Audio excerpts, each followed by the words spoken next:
More clients keep on coming, money I making. The way of speaking, they find interesting. Black, white, Chinese, and Hispanic. The Creole patois, they say is unique. But this Yankee man keep telling me his story. Lucians and Dominicans make it fun of it. One more week I have.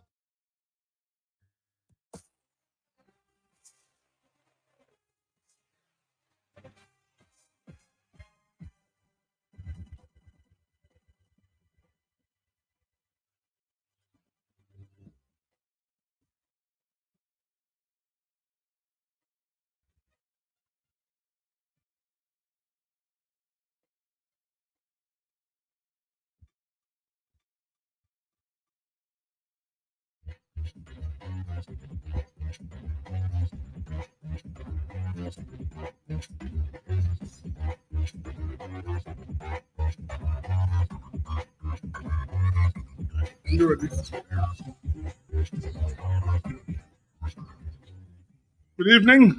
I'm Lockett Sebastian, and together with me is Dr. Thompson Fontaine. And we'll soon be joined by Emmanuel Loblack, and Ronald Landa will be in studios. And tonight we have a packed program for you. We, on your favorite sports program, we're going to be talking about cycling with Ronald Child for a few minutes. We're also going to have Ellington Sabin, the national football coach, who's going to join us for a few minutes. Also, I think we've been just joined by Lobby. Good night, Lobby. Lobby, are you on already? Lobby? Lobby has not. Lobby hasn't joined it. Well, you're joining us short. Right, so we also will be... Lobby, good night. Good night. Can you hear me? Clearly, we're hearing you clearly. Okay, all right. And we've just been joined by Mr. Ronald Landa.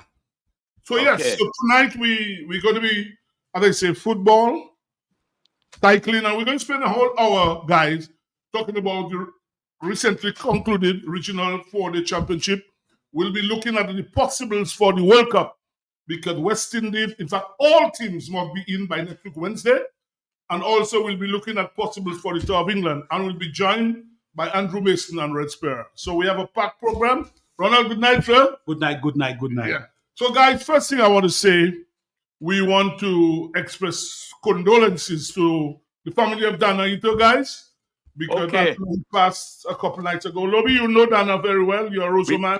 We not know. I remember Kensbro. We played football together in the Windsor Park, for Kensbro. And Kensbro for years. Mm-hmm. So and we live in Bathurst, not far from each other. Mm-hmm. I would just like to extend condolences on my wife, and my wife is also from Bathurst State, for his wife and his wife and family. Mm-hmm. May he rest in peace. Ronald? Yes. Dana Ito was my associate for an extended period of time. I worked with Dana in the Treasury when I came into the public service. I worked with Dana in the Treasury for around 6 years. But the most important thing is Dana Ito was a very good footballer. I remember Dana Ito playing football for Spartans in the first time. And I was a natural Spartanite, coming from Bath Road, Clem John, Vivian Rennie, Geoff Faustin, Tisson John Baptist. I was a natural Spartanite. And then when Kensbro came up, he moved across to Kensbro. And he played some good football for Kensbro. He also made the national team. On the wing. Right wing. He also made the national team. Yep. And I tried relentlessly on this program to get a benefit game for Dana Ito when he was alive. Big Chess from Harlem suggested that to me. I raised it with Kensbro. I remember Mr. White from Kensbro was there with me. Yep. I raised it to the Football Association. Yep. I said, let us have a benefit game to celebrate Dana while he was alive. It never happened. Dana, rest in peace. Yes. Dr. Fontaine, you can Yes, sure. I mean, it's quite remarkable that he was not that was not done. I remember even when one time we were there with the guys from Harlem. He raised it again, so several times. I remember seeing him play for Kensbro for sure. I remember those years when Kensbro were at their height. poorest. So I'm really sorry for his loss, and certainly extend condolences to his family. Well, I think he taught in 76 in Grenada. I think Vivian Rene would have been the coach at that time, national team. So, in fact, Clifford Selle confirmed that with me today, that in 76, he taught in Grenada, Vivian Rene as the coach. So, I don't know if he actually played, but he probably would have been part of the squad.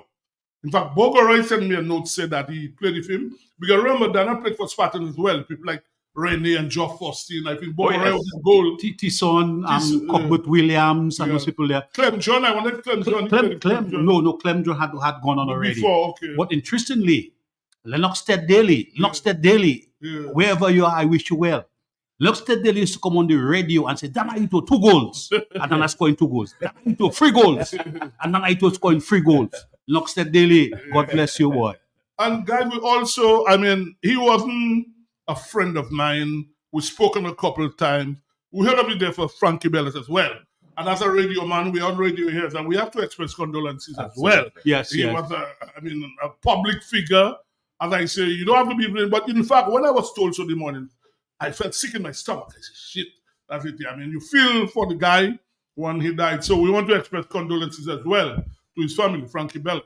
Like I say, we've spoken a few times. He wasn't really my brethren, as they say. But when people die, you have to feel sorry and express condolences. Yes. I want to extend condolences to Frankie Bellot family, because when I was at the National Development Corporation in the glory days with Sheridan Gregoire, Frankie Bellot came with a printing company, and we facilitated him.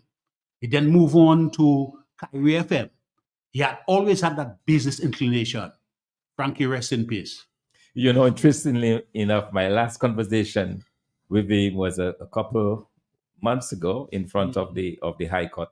I was waiting to hear my case being heard, and he came across and he told me, Fountain, one thing, boy, I regret, man, that politics thing, I should just focus on my business, man. Because he said that he's really a businessman. That's what he wanted to do. But somewhere along the way, he got caught up, of course, in the politics of Dominica. And then we really want to wish him, to wish his family, or to express our condolences to his family on his passing. And certainly a good businessman, and he did quite well in Dominica for himself and for his family, and also his work continues. Kyrie FM is there live and continuing. Hired many persons were given were able to earn a living from his sweat, so it's good. We need to honor our people who've done well. Yeah, that's what I say. Did well. Yeah, we have to talk about it, because like I said, the guy has made his contribution to his state. Forget about, you might like him, but that's a different matter. No, guys, normally we talk about current event in our first few minutes, and tonight, Ronald, serious one. No, what I want to talk about is Dr. Fountain tonight, guys. Right here with us, I want to concentrate for a few minutes on Dr. Fountain. First of all, Dr. Fountain, I want to congratulate you on being in Antigua last week. I think that's huge. I listened to the speech. I thought it was brilliant.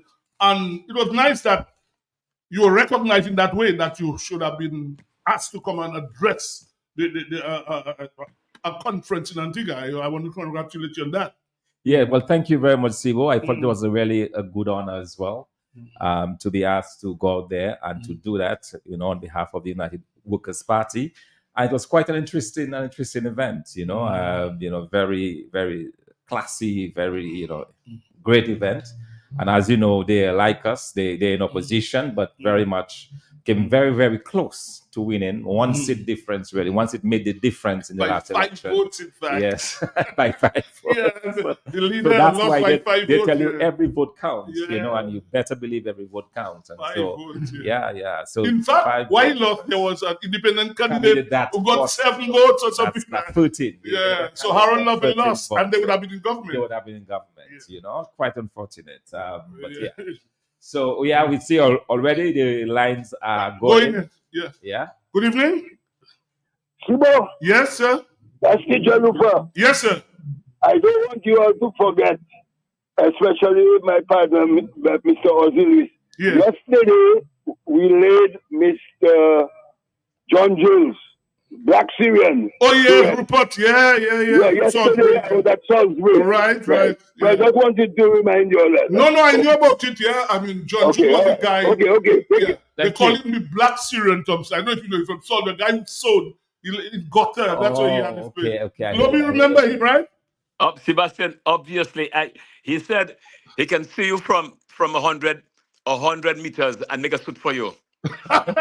We have another caller. Let's say caller. Good evening, caller. Good evening. Yeah, he was buried yesterday. Big funeral. Ronald, did you know him? Yeah, I knew him very well. Yeah, Taylor for a long I knew him time. very well. Yeah. And also yesterday, a very good friend of mine put his wife to rest. That's Siumpum Lockhart. Oh yes, Sium Buffett State put his wife to rest yesterday afternoon. Wow. Well, he worked in the treasury. If you worked in the treasury with him and Sexieo and Danaito. All these guys. Sexieo, Siumpum. All of us work in the treasury together. Mm-hmm. Yep. You know, and that was my early days in the public service. You know, Sexieo is gone. Dana is gone. Siumpum is still around. His wife is gone. Well, careful there, Ronald. I'm ready anytime to fly away in You ready glory. to go? I'm ready to fly away in glory anytime. All right.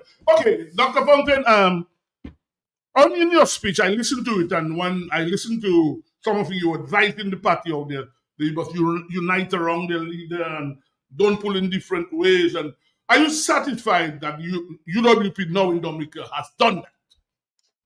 Well, there is always room for improvement, and as I said, as I advised my Antiguan counterparts, it is very important that we pull together. That at the end of the day, that unity counts. You know, you cannot be pulling in one direction or the other. True. There is one leader at any one time, and it's important that the support for the leader is evident and that it goes through. So, we are working ourselves out here in Dominica, and obviously, you don't expect everybody to support you, but I think it's important that everybody rally around the leader.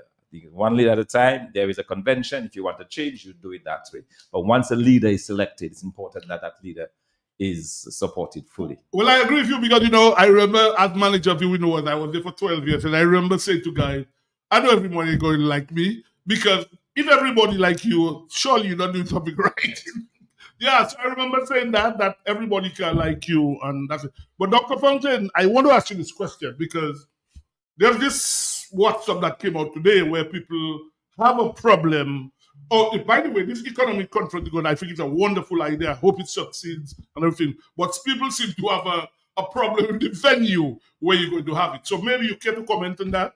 Yeah, well, the thing is, there is no other place in Dominica where, given the kind of conference of summit, that's why we call it a summit, the kind of summit that we're promoting, there is no other place in Dominica that has the capacity for 100 persons in a conference setting, not even the Fort Young Hotel, So that is the only place really that had it.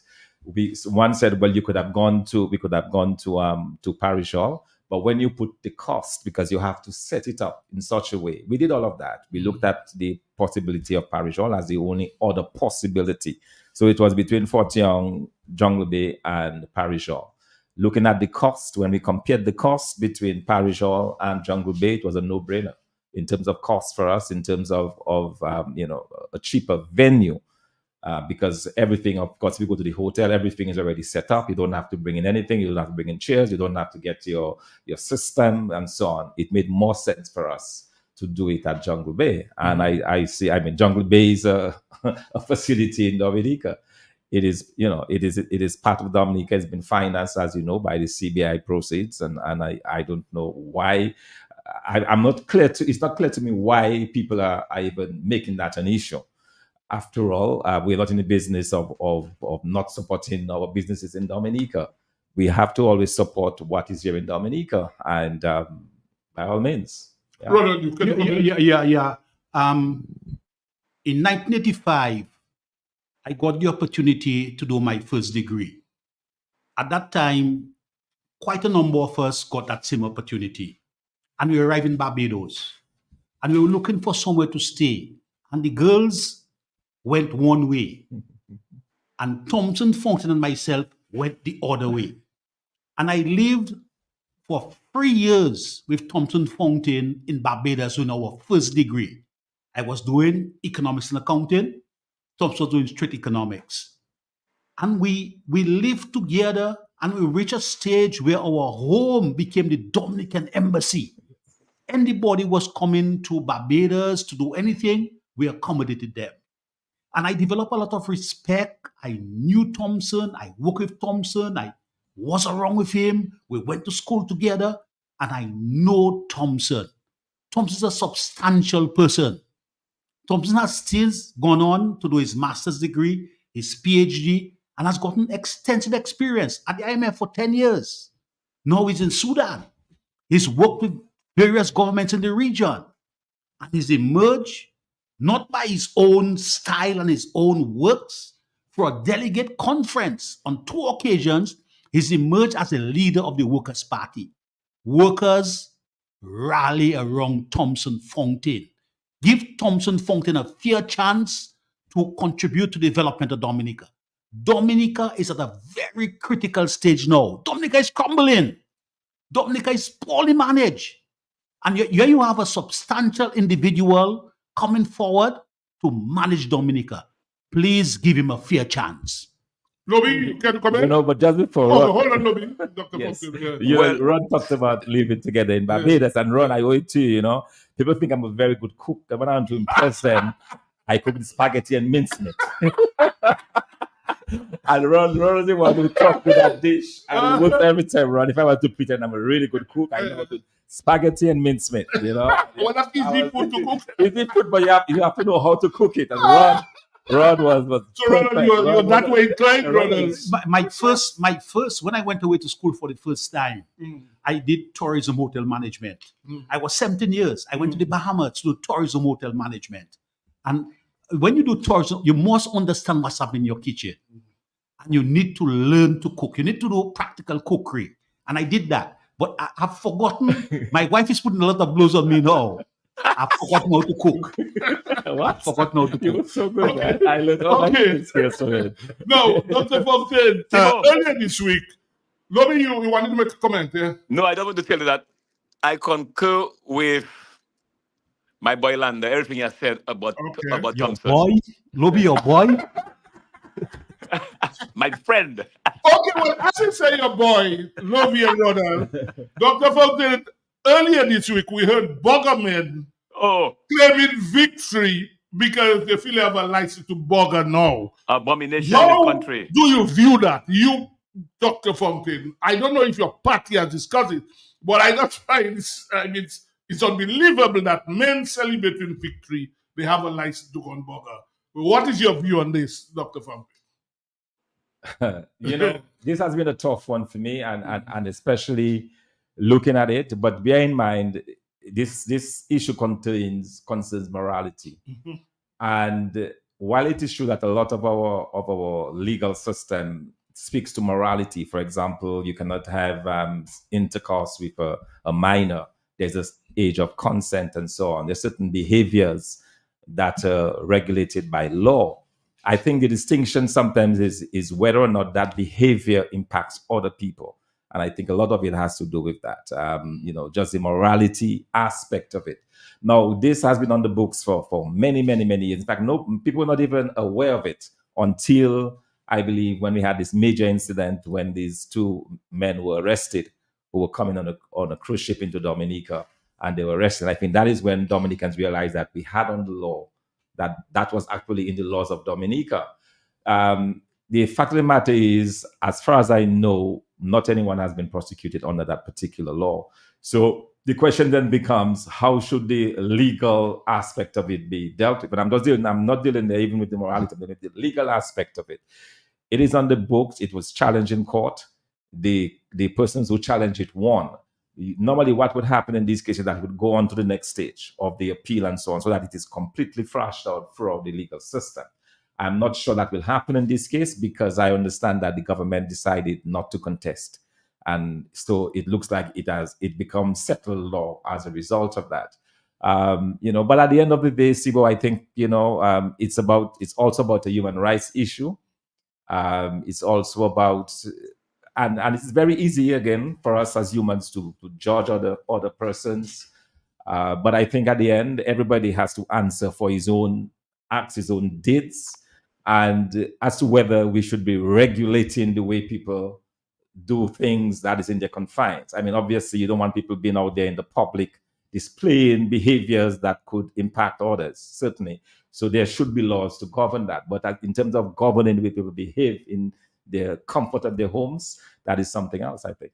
But as you said, the government didn't contest it, and that's strange because years ago we heard from the leader of the government that not under his dead body or whatever that would happen in Dominica. And it's strange that there was a no contest. There's a no contest. Lobby, I know a man like you, deep in the church, would want to make a comment, Lobby. Well, Sebastian, I mean, you see, when I read that thing, I was a bit shocked. First of all, seeing that we are a Christian society, you're talking about rights of people, rights. I mean, in terms of this homosexuality has been around for a very long time. It was secretly done. Today, because of social media, it has been amplified. People looking for rights. I want my right to do what? My right. And that is the problem we have. And who have amplified that? People in high places. It's not ordinary people. That is my concern. People in high places, who have really, given that so much leeway, so much airplay. But I am just hoping, Sebastian, that our young boys will not be targeted in Dominica. Well, these guys feel they have license now. They're claiming victory. They probably had a big party of doing like that. So we don't know. We just hope, as you rightly said, that a lot of I noticed they're very quiet. I need to talk on that too, because the Jews and homosexuals all over the world have been able to assert themselves. They have certain authority all over the world. And we have to recognize that. Look at what Israel is doing on the Gaza. Strictly because the Jews have authority in America, both in the Republican Party and the Democratic Party. The homosexual, the same thing. You saw John Lennon recently, if he's married to a white guy and walking all over New York and kissing all over New York. Okay, that is what is happening internationally. But for us, we have our moral system. We have certain standards in Dominica. You can do your stuff privately, but publicly and getting involved and trying to make it a way of life in Dominica, I am not in favor of that. I agree with do you. your thing privately. Continue your thing privately in your bedroom. Don't come and try to assert yourself and say that's a new style in Dominica. True. And on the other side, I'm saying the legal authority who supported that, I'm very concerned about that. We must maintain certain standards in a small developing state. By the way, Ronald, somebody just sending a note and saying, Ronald must be careful how the way he say he and Thompson went the other way.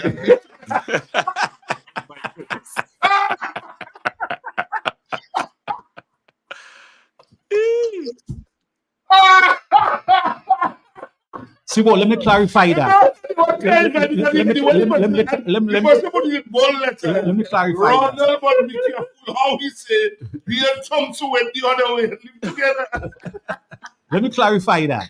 We were a group of Dominican students arriving in Barbados. There were many girls. And there were few guys, Thompson and myself. And the girls were able to consolidate and get their own apartment. And then Thompson and myself had to look around to get an apartment. And we did get an apartment. A nice 3-bedroom. Wow. Yes. Wow, and accommodated people, accommodated Dominicans who were coming to Barbados to do their business. And I remember Muspa. Yes. Muspa coming to a place. That's a Dominican embassy, I'm saying that's a Dominican embassy because Mr. Charles, because he saw what we were trying to do, not only for ourselves. And we were able to get the Dominica Association of students at K-Ville going again. I wonder what's happening now. Thompson, myself, were able to inspire that and get Dominicans recognized at K-Ville. Yeah, and a lot of people who came to get their visas and so on, we put them up and, it was great. In fact, even DJ Chan, who is not with us tonight, is saying he'll be laughing at that when Ronald will come. Oh, boy. You have to be so politically correct with this. It's cracking. What do you do in that comment about you and Thompson? You have to be politically correct. Right? But Dr. Fountain, to go back to the economic forum. So is everything in place for that? Everything in place? Yes. It is still several weeks away, but we are doing the planning. We have identified some of the key speakers and so on. that needs to be part of it. We're still missing some. We're still in the process of talking to persons to help in terms of presenting and being a part of it. That is ongoing. We'll start invitations to others, persons to attend. We're going to invite people, business places, government officials. We're going to be doing that over the next several weeks so that we can have a very good event in June. Well, that's good. I mean, is it going to be live on radio? Oh, yes. It will be live on radio, live on social media. We'll also be able to accommodate inputs from persons living overseas as well. Online, yes. We'll be able to do that. We are also looking at probably 2 or so persons from overseas to help us in the knowledge industry area. That we'll be bringing them in virtually. So, yeah, it is going to be a great occasion for not only Dominicans living here, but those living outside and those who are not physically at the activity to be able to present and to make some submissions as well. And Dr. Fontaine. Yeah, in closing, go ahead, Lobby. Lobby, go ahead. Yes, this economic forum, what do you expect to come up at the end? Yeah, well, the theme is planning for sustainable development. Right. So basically, that's the whole idea. We are looking at areas where we can really develop it in such a way that at the end of the day, we have a solid way forward on how best to go through with some of the major sectors of Dominica's economy. Beautiful. Before we move to our substantial topic, let me say to Dominica, I am trained at the graduate level in economics and accounting. I've got extensive experience in economics and accounting and working in Dominica under Eugenia Charles, under my guy, Timothy, under this current administration. And I'm saying at this critical stage, Dominica is collapsing. Dominica is contracting. And we've got a wonderful opportunity with Thompson Fontaine to get Dominica to the next level. I'm appealing to everybody to consolidate and work with Thompson Fontaine. We have a caller. Let's take the caller. Good evening. Hello. Good evening, Sibo. Hi, how are you doing, man? All right, everything good. Dr. Thompson, Lobby, and Landa. Yes, good evening. Program. But Sibo, why call this? Because of what Landa said. It's important that we rally around our leader because Dominica is a real strange place, Sibo.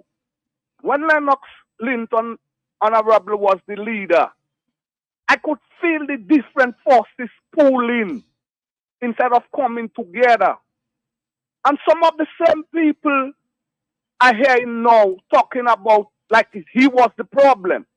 When I know it doesn't matter who was leader of the United Workers' Party during that period, they couldn't beat that war chest. You have a system where the election have been stolen, all kind of shenanigans happening, big money playing, and everybody thinking Lennox Linton is the problem. Now Thompson Fontaine is the leader.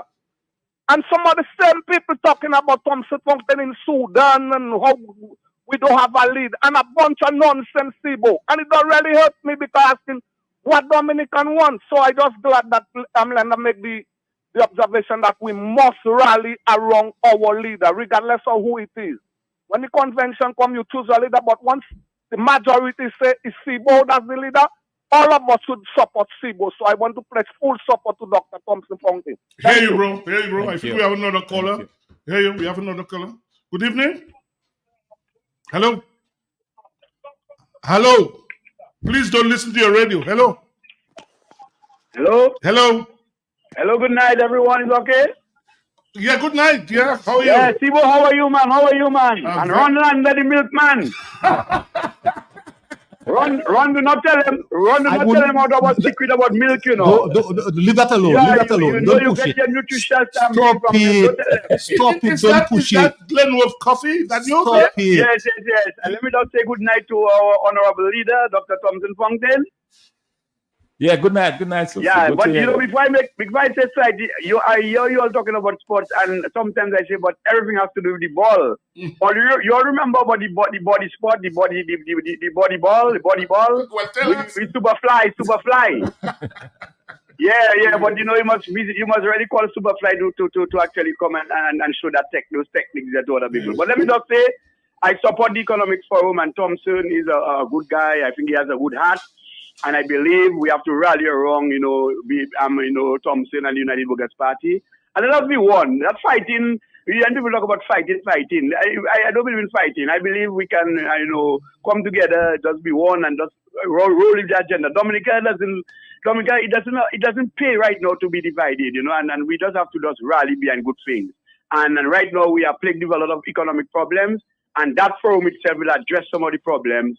And going forward, you can use that forum to develop a strategic plan for Dominica. So I want to say kudos to Thompson and his team and those who are actually working behind the scenes and the other forces as well, because it's an integrated effort, and that's what we need: integration of our expertise, of our resource persons, of our resources generally. And let us just roll it with Sibo. Very good job, man. Okay. Have a good night. Next caller, and then we probably take this one last caller. Yeah. Good evening.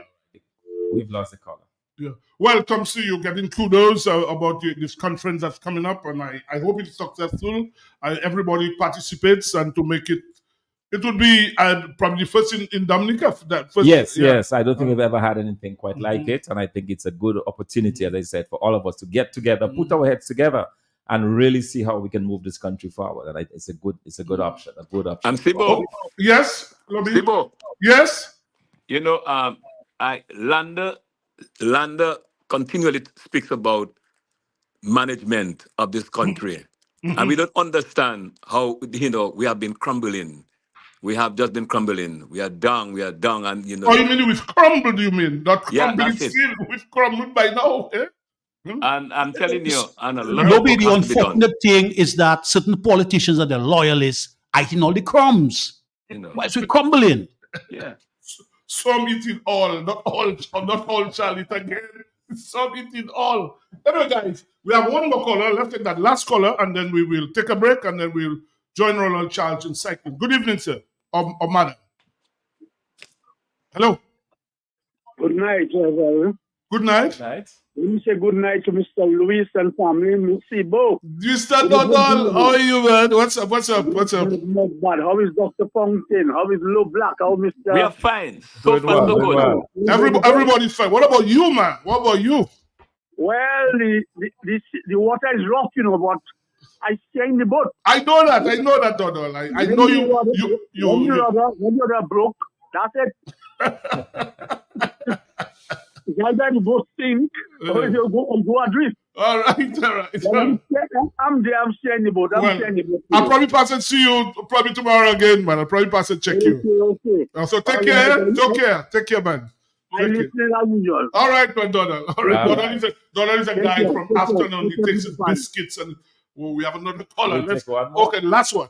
Good evening. Hello. Yes. Yes. I have a question for Dr. Fountain. Well, he's listening. Yes, go ahead, please. Yes, Dr. Thompson. My question is the party still United Workers' Party, or is it the divided Workers' Party? It's still the United Workers' Party, without a doubt.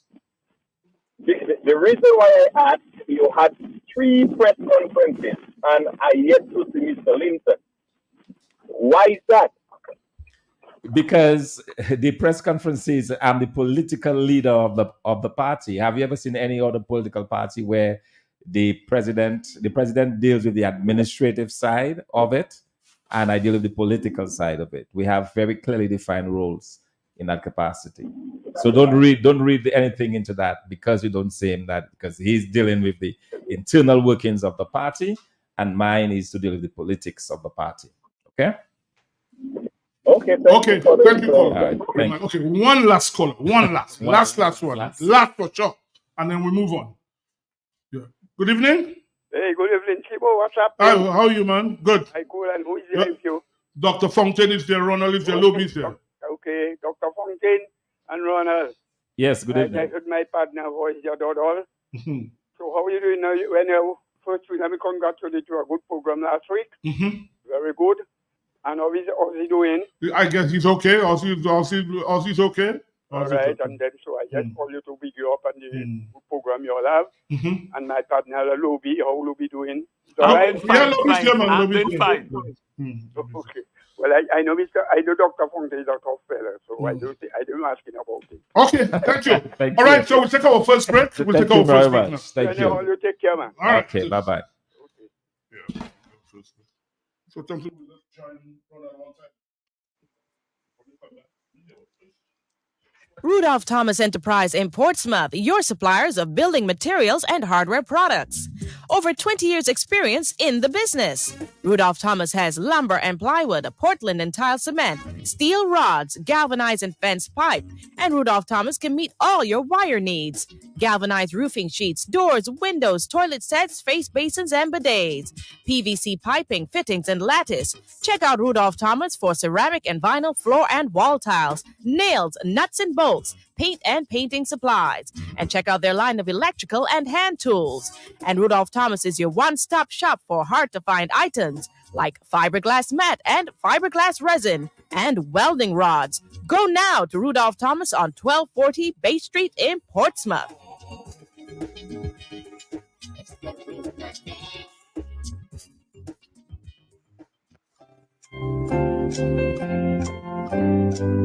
Team, we're going to hit the streets to find out what makes people happy. Can you tell me what makes you happy? I love funness. Yes, Rastaman? Boy, you chow me no pasta with some sweet corn and peas and carrots. And you, young lady? The halal corned beef with some golden corn makes me happy. And what about you, young man? I just love soya oil and seasoning. Yes, ma'am. Can you tell me? Can tuna or mackerel for me? And there you have it, team. You can find your favorite happy products and more at AC Shillingford and Company Limited and other retailers island-wide. Back to you, team, at ACS. Great food, great price, only with happy.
Rudolph Thomas Enterprise in Portsmouth, your suppliers of building materials and hardware products. Over 20 years experience in the business. Rudolph Thomas has lumber and plywood, Portland and tile cement, steel rods, galvanized and fence pipe, and Rudolph Thomas can meet all your wire needs. Galvanized roofing sheets, doors, windows, toilet sets, face basins, and bidets. PVC piping, fittings, and lattice. Check out Rudolph Thomas for ceramic and vinyl floor and wall tiles, nails, nuts and bolts, paint and painting supplies. And check out their line of electrical and hand tools. And Rudolph Thomas is your one-stop shop for hard-to-find items like fiberglass mat and fiberglass resin, and welding rods. Go now to Rudolph Thomas on 1240 Bay Street in Portsmouth.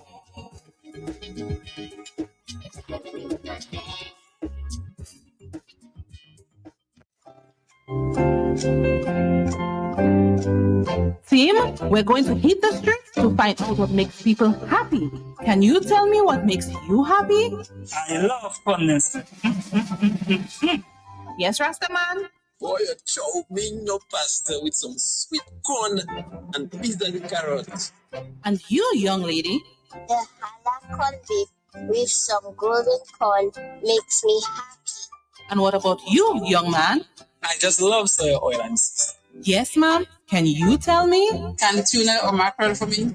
And there you have it, team. You can find your favorite happy products and more at AC Shillingford and Company Limited and other retailers island-wide. Back to you, team, at ACS. Great food, great price, only with happy.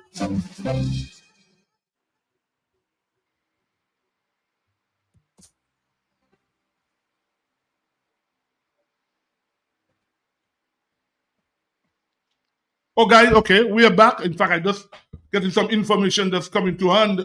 Tonight was the Jamaica Cricket Association election, and the incumbent Billy Haven lost badly, 2-1 against his vice president, Dr. Bennett, 67-30. Wow, it's a bad meeting. Why, is that a reflection of how badly Jamaica did in the tournament? Well, yes, Jamaica cricket has really been bad. In fact, I was just telling Ronald Lobby Thompson, Jermaine Blackwood played Test cricket there a few months ago, and the average is he batted 10 innings and scored 95 runs. Wow. Imagine that. I mean, that's how badly he did. Yeah, I mean, Jamaica used to be up there, but for some reason they have not been doing well. The administration. I understand that, but also understand politically, they don't have the kind of political support as well. Well, you see, this particular prime minister is not as much into sports as well. He's into sport, into athletics and football. Football in Jamaica is big. Yes, but the cricket part appears to have been neglected to some extent. By the way, guys, you all know there was a two-day conference, CARICOM conference on cricket started today.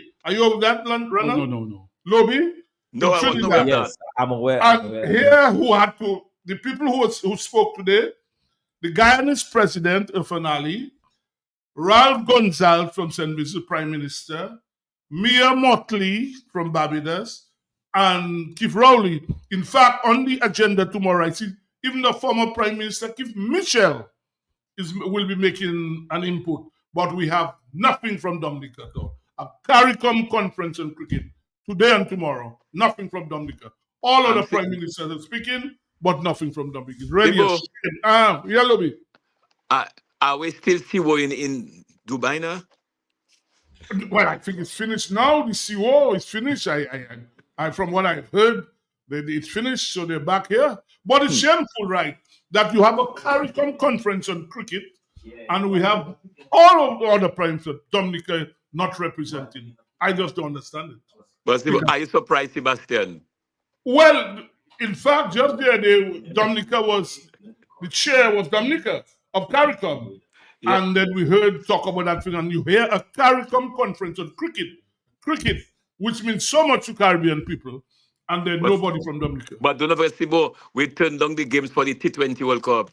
Well, yes, exactly. It's just a shame, Ronald. Yeah. It shows the whole emphasis on development, on sports development, sports tourism. That's very important for us. We missed out on a very important opportunity to develop sports in Dominica. Yep. And I'm not surprised at all that nobody is contributing to that particular conference. Okay, Ronald, we have Ronald chat with us. Ronald, good evening. Hello? Ronald? Are you there? We're not hearing you, Ronald. Are you there? Hello? Yes, good evening, Ronald. Hello? Ronald, good evening. Can you hear me? Yes, I can. Okay, right. Tell us, Ronald, you had your first, I think it was last week, your first race, last Sunday? The Cycling Association. Last Sunday. Yes, we had we had a tour. Well, it actually wasn't the opening, we had the flats. This time we took it from Marboy's Bar to Lion back twice for the road races. And obviously the mountain bikes did one round. And we also had the fun ride, because as I said before, the fun ride is to encourage our young cyclists. You're talking about ages as low as 4-year-old. We have some 4-year-old in our midst, and also up to about 12. We believe in order that we can sustain cycling in Dominica and sports in general, you must incorporate the young people. So that is why in most of our races, you will see the introduction of the young people. It was an exciting race. Of course, Coaf Baron overall dominated the event. Daddy Chess, who is in the Masters category, somewhat stayed with him for the first round. But after the second leg back to Layu, it was a different story. And Coaf used his skills and strength, and he left him. All in all, it was a wonderful, wonderful experience. I think the cyclists are starting to understand what it takes to, and I think too, there is a notion and that cycling, or I wouldn't say a notion, there is the objective is for us to get more people on bikes and to improve on the health or the health of our people and sports persons holistically. Let me just use this platform to say too, we have worked alongside our solidarity, our head office, one would say, and we have gotten some solidarity projects approved. That in itself is doing good for us. We got 10 bikes, 5 mountain bikes and 5, of course, road bikes. And we also get the opportunity to be able to get our coaches to go to level 2, I believe, level 2, and also the mechanical part of it. Because if you realize that in Dominica, we don't have much persons fixing bicycles, and that we got that funded. And we also looking at, and again, I like to say it, on the biggest listening sports program in the entire universe. We also get, Coaf Baron to enter a program in June, a scholarship program under the Solidarity program in June to September in Canada, again, to improve on his skills. Very good. So all in all, we got a very good package from our Solidarity group, and we're proud of ourselves because a lot of hard work had to be put into it. Because, you know, when you make an application to this Solidarity to your main staker, or what is that? Main staker, sorry. Our main body, one would have to ensure that they do the necessary work to get approved. And we're proud of ourselves as an executive. So I'd like to use this opportunity to say thanks to that. Of course, the Dominica Olympic Committee has been instrumental in getting the bikes to Dominica. And we're really proud of, we're happy for that because we do not have the resources to do so. So that is what it is. Let me just give you a quick resource, if you can allow me. For the mountain bikers, in the third position, we had Justin Buguno. Second position, Jalen Richards and Ezekiel Rui taking the top spot for the mountain bike category. For the juniors, we have Stefan Carbon emerging the winner in that category. Obviously, we have for the elite, 2 persons rode in that category. That is Desmond Prosper and Coaf Baron. Of course, Coaf Baron dominating the event. And of course, for the masters category, Daddy Chess emerging the winner, and yours truly, Ronald Charles, second, with the third person being Levi Baron. And you realize Ronald Charles now is making a headway, not just in the, as it relates. Are you in the Masters? So, on the road. He's on the road. Yes. Ronald, so what is next? What is next for cycling in Dominica? What's the next big thing that you're looking forward to? Okay, right. And I like you said that. We have already received communication from the Caribbean Cycling Federation requesting whether or not we would wish to host the junior championships. That in itself is in discussion, so I cannot confirm if we will do it because, of course, I would have to get the endorsement of the executive body, and of course, we would also have to get different stakeholders involved in this major one. And towards the junior cycling championships, it will be really, really good for us. We know we have one of the best juniors in the region, Ajani Kazimi. And of course, hopefully by then, he may just finish his studies because he has exams now. So once that is over, I believe Ajani would be able to get back on his bike full time and to make Dominica proud. The other big thing that we are looking at is that in Brazil, looking at the Panama Championship, cycling championships, which will be held from the 18th to the 27th of May 2024. Of course, we have Coav Baron will be representing Dominica in this event. And of course, his coach and the manager will be going to Brazil in this event. This is an event that is also will be hosting the Congress for the Pan American region. And hopefully I may just be attending this event. So all in all, this is what is coming up for us. Later down in the year, we're looking at John T in Anguilla, and we're looking down in October. Hold on, Ronald. When you say John T, what do you mean? The Caribbean Championships. Ronald, when you say John T, explain. What do you mean? What the acronym for what? Annual event that is held in Anguilla, attracting over 40 countries. And I could be subjected to corrections. But we have taken part in this event. You know that May 18 won in 2023, if I'm not mistaken, and Hayden Mills won the over 50. So, of course, this time we're hoping to have Coav join us, and of course Ajani hopefully once his exam is over. So we should have a good team to participate in the John T's annual event that is held in Anguilla. It attracts cyclists from the United States, it attracts cyclists all over the region. And that is a very good event that we attend almost every year. So that we'll be looking into. Ronald, I have a question for you. Go ahead. Yes. Yes. I thought somebody was asking a question. Yeah, hold on. Yes. Lobby has a question for you. Yes. Ronald, hold on. Lobby has a question for you. How satisfied you are with the support from the police? Ronald, I didn't hear. Yes, the question is how satisfied you are with the support from the police. Oh boy, thank you. I think again, and I must again big up the police, the Dominica Police Force. They have been very, very, very supportive.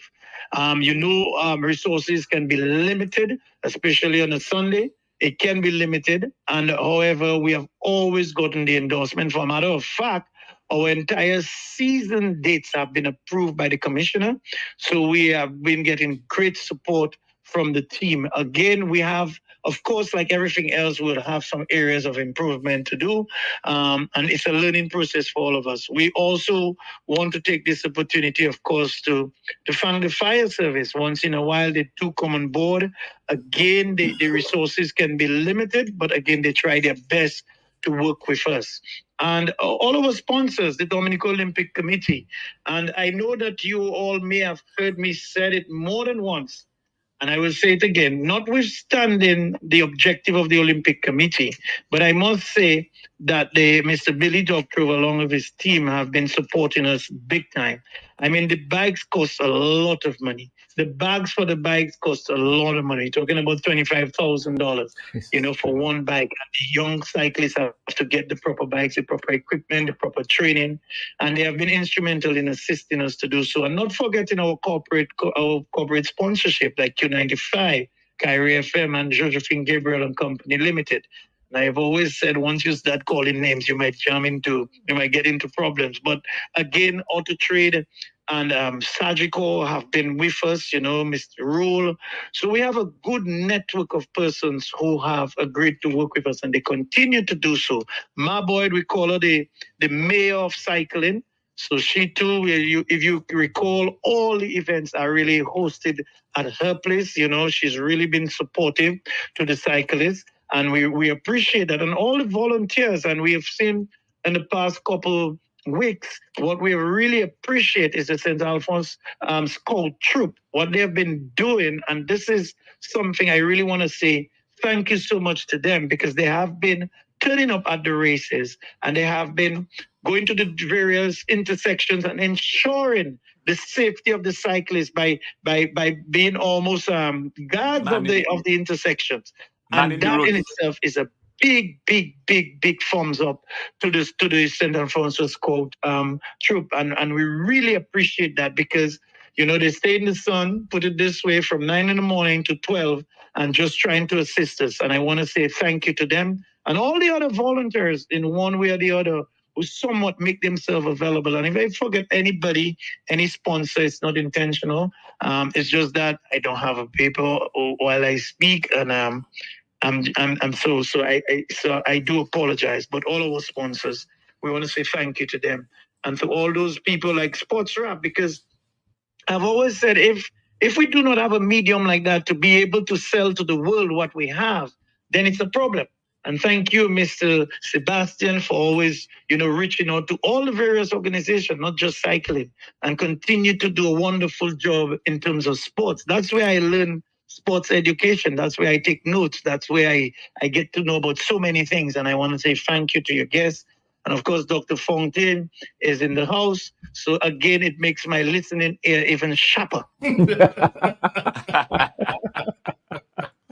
Spoken like a true politician. Thank you, Ronald. Okay, thank you so much, and probably we will always keep in touch with you to find out what's going on in your cycle. Thank you, man. Thank you, Mr. Lander. Thank you, and all the team. You have a wonderful team. I may the good Lord continue to bless you all. Thank you, brother.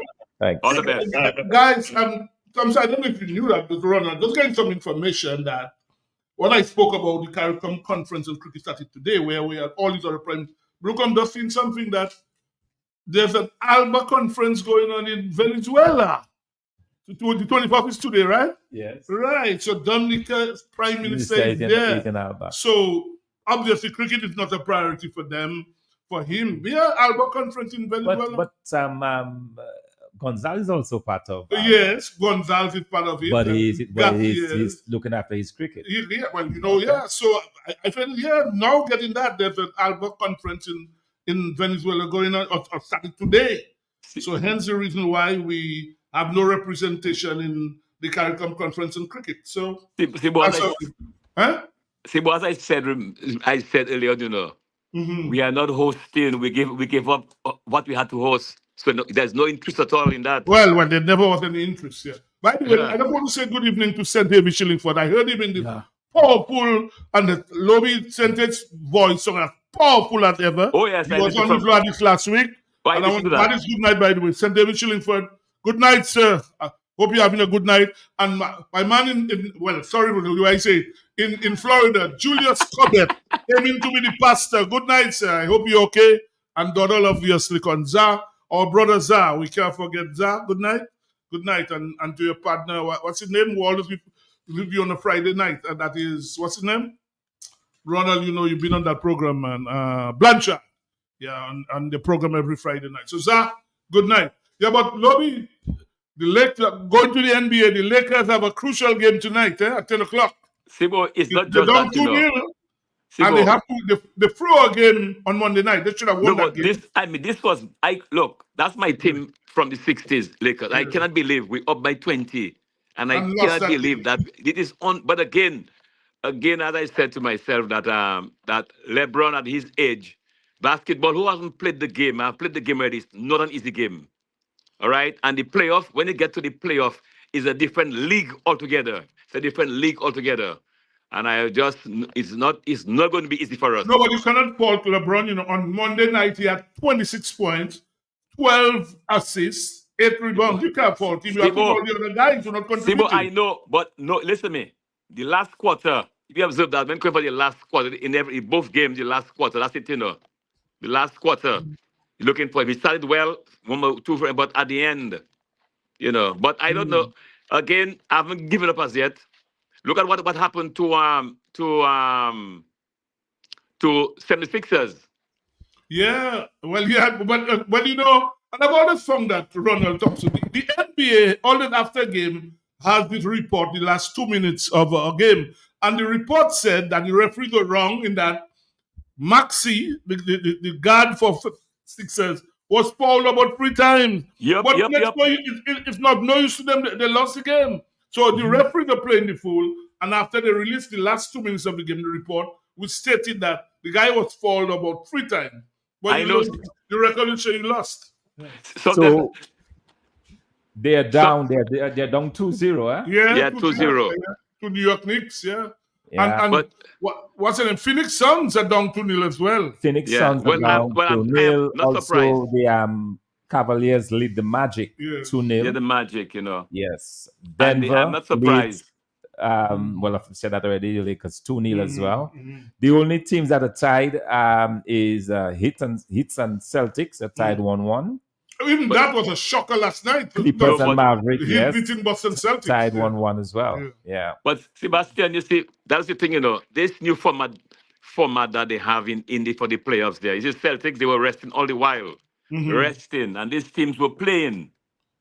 Yeah, but they were the leading team the entire NBA. But no matter what you let, you know, the playoffs is a different league. And that guy there, you know, who shot him, hit 6 threes last night. He's a good shooter. And when he gets going, that something happened last year. Now, and they are going to Knicks now, to hit home now, right? So it's going to be very, very interesting. The league itself, you know, the playoffs, I can tell you, see, but it is not easy. It's very tough. Yeah.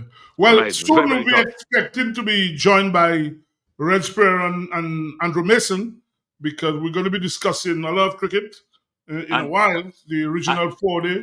By the way, we have to congratulate Guyana on winning the championship. The Windward Islands lost at what, 5-6 points? Guyana, by about 5 points. That was tough to take, you know. That was tough to take. But we blew it away.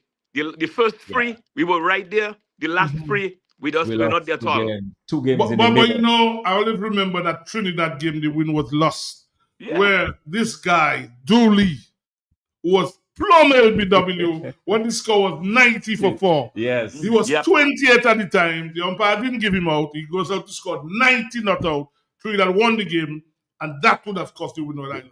The championship. Yeah. 90 That and the for 4 fact at that people felt that Afanaz was not out, at least on 4 separate occasions. Yeah. LBW, very dubious calls, but that's the way the game is, you know. It can turn on very simple things, and even in the last game when they had them 18, they were 18 for free. Yeah. And then, you know, but they did not apply any pressure. See, that's what I found.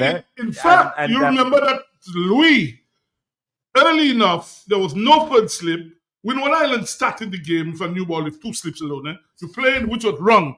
And there was a ball that it would have gone straight into the lap of that. slip. But not he only got away, that, he goes on to yes. make 100. I mean, 18 for free, you crowd the batsman. Exactly. Nothing of that was done. Yeah. And you notice when Win was batting, how they were constantly Forced crowding. slips, yeah, Constantly. forced slips, yeah. I don't understand. And some people really question. I was following very carefully the conversation online, and a lot of people were criticizing the captaincy of Afanas for not seizing that moment. I think he kind of missed, you know, some of that. And sometimes I wonder if he's not under too much the captaincy, if it's not affecting his batting, because he didn't have a good season. And sometimes you wonder if that's the best thing for him, because he struggled this year. In fact, both himself and Calvin Holt struggled this year. Yes.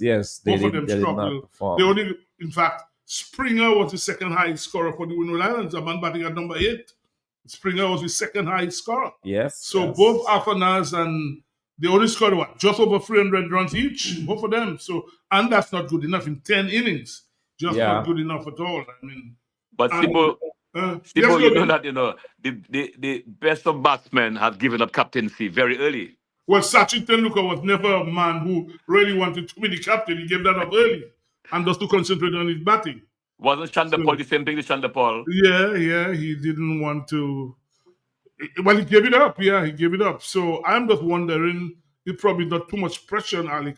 But there's pressure, Sebastian. There's a lot of pressure. You know, if you look at, I mean, you played the game, and you know it's not but some easy. people can handle it. Some people can handle it. Yeah, it's not easy.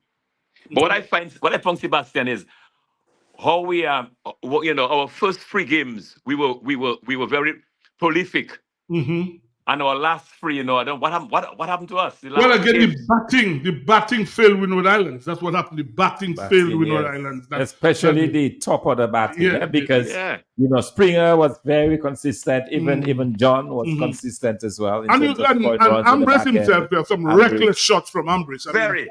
reckless stroke. In fact, this last game there, we know was struggling at about 91 for 4. And the second ball, Ambrose is down the track and hits the ball straight to long and gets out. I mean, come on, man. Your team in trouble. Even in the second inning, when the Windward Islands, all they needed to play for a draw so they could get at least 100,000 US. And Ambrose comes and he gets bold playing. I mean, all sorts of nonsense anyway. Anyway, guys, we are joined by our guests. I think we only have one so far in Joseph Reds Pereira. Good night, sir. Good night. Good night. Good night. Good night, Reds. Are you hearing me loud and clear? We're hearing you very loud and clear. Are you hearing me? I'd like to hear your volume a little clearer. Okay, so you're hearing me now. Are you hearing me? Reds? Are you hearing me? Reds? Hold on. Yeah. He's fixing Snag there.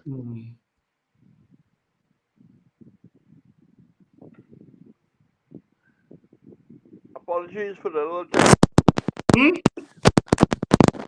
He wants to apologize for the few hitches. Yeah, it's fine. Good evening. Good evening, Reds. Good evening. You hearing us clearly, right? I'm hearing you loud and clear in that strong, very rich voice. Rich for very many reasons, but you know what I'm talking about. In studio with me, Ronald Landa, Dr. Fontaine, and also Emmanuel LeBlanc. So we have 3 panelists, co-hosts to grill you, Reds. We haven't heard Andrew Messley yet. We're hoping to be joined by him as well. So let me say good night, Red. I don't know if you heard the news from Jamaica just coming through that Billy Haven lost, Red. Did you hear that? It was predicted the night before. Yes. And he seemed to have taken it in good stead. He was very happy with what he had done. He had made a number of changes. For example, that there was no power at Sabina Park when I came in. There was no lights. I managed to get that fixed in onwards. So that's the way Lieutenant will be an independent type president and not part of a clique. Well, he lost badly, eh? He lost badly. Yes. 67 to 30. You know, once you've been in a position long, there tends to be a swing against you. Well, Jamaica cricket have been poor for the longest while, eh? Yes, if their team, the girls maybe give the outgoing president a bit of a boost, but that wasn't good enough. No, he had been poor for a while, Billy Haven. Very, very poor.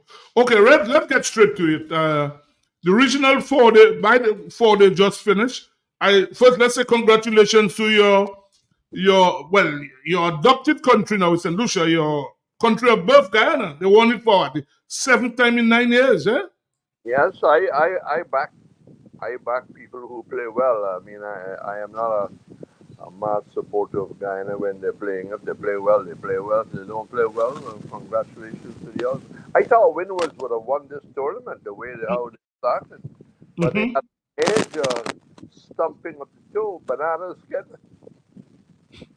Yeah, they started very well and faded towards the end. I mean, the batting let them know. But what do you thought of the entire tournament, Red? The format and everything? What do you thought of it?